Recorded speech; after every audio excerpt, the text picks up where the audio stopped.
ఏమైపోయింది నీ రోషం? ఏమైపోయింది నీ తెగింపు?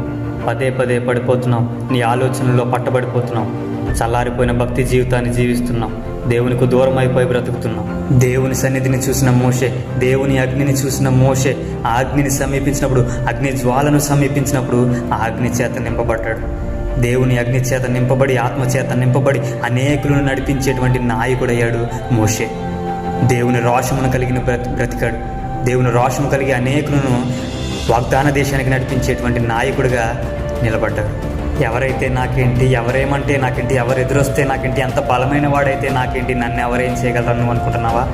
ఎస్, నీ రోషం సరైనదే. ఎందుకంటే నీ దేవుడు రోషము కలిగిన దేవుడు. కానీ నీ ఆలోచనలో చిన్న మార్పు చేసుకుంటావా?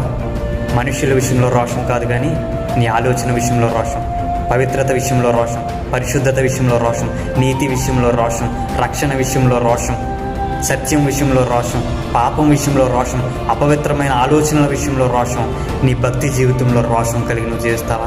రోషం కలిగి నీవు మండుచు అనేకులను మండించేవాడిగా, అనేకులను నడిపించేవాడిగా, అనేకులను రక్షించేవాడిగా, అనేకులకు ఆశీర్వాదకరంగా నీవు ఉండగలవా? దేవుని రోషం కలిగి బ్రతకగలవా?